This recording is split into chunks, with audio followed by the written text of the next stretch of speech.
শিবপ্রসাদ হাজরা ওরফে শিবু হাজরাকে গ্রেফতার করেছে পুলিশ। তার বিরুদ্ধে সন্দেশখালী এলাকায় ত্রাস ছড়ানো, লিজের টাকা আত্মসাতের অভিযোগ সহ একাধিক অভিযোগ রয়েছে সন্দেশখালীর মানুষের। শিবু হাজরাকে গ্রেফতারের খবর ছড়াতেই সন্দেশখালীর এলাকায় খুশির হাওয়া। মহিলাদের মিষ্টি মুখ। কে এই শিবু হাজরা, কিভাবেই বা তার উত্থান?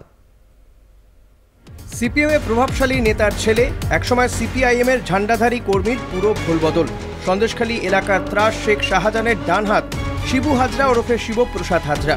5ই জানুয়ারি সন্দেশখালীতে ইডি অফিসাররা আক্রান্ত হওয়ার দিন তাকে দেখা গিয়েছিল। তারপর থেকেই বেপাত্তা। অবশেষে পুলিশের জালে সন্দেশখালীতে তৃণমূলের এই হেভিওয়েট নেতা। স্থানীয়দের একাধিক অভিযোগ এই শিবুর বিরুদ্ধে। গণধর্ষণের অভিযোগে গ্রেফতার তিনি।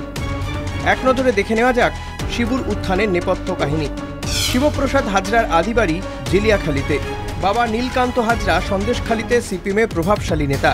সন্দেশখালী 2 নম্বর ব্লকে পঞ্চায়েত সমিতির সভাপতি ছিলেন নীলকান্ত। বাবার হাত ধরেই রাজনীতিতে দীক্ষা শিবপ্রসাদের।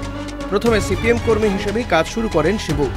পালাবদলের পর তৃণমূলে যোগ দেন তিনি। ধীরে ধীরে শেখ শাহজাহানের কাছের লোক হয়ে ওঠেন।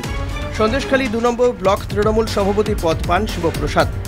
2013 পঞ্চায়েত ভোটে উত্তর 24 পরগনা জেলা পরিষদে তৃণমূলের টিকিটে জয়ী হন। 2018 সালেও জেলা পরিষদে জয়ী হন। 2023 সালেও জেলা পরিষদে প্রার্থী হয়ে জয়ী। পরপর 3 বার জেলা পরিষদ সদস্য।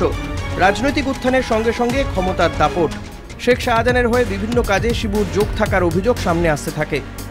অভিযোগ, মেছোভেরি থেকে চাষের জমি সহ এলাকা পরিচালনার সমস্ত দায়িত্ব শেখ শাহজাহানের অঙ্গুলি হেলনেই করতেন শিবপ্রসাদ। শেষ পর্যন্ত এলাকার মানুষের সমবেত প্রতিবাদ এবং পুলিশের জালে শিবপ্রসাদ হাজরা। আগে গ্রেপ্তার হন শাহজাহানের আরেক ঘনিষ্ঠ উত্তম সর্দার। সন্দেশখালী থেকে সঞ্জিত চক্রবর্তীর রিপোর্ট, কলকাতা টিভি।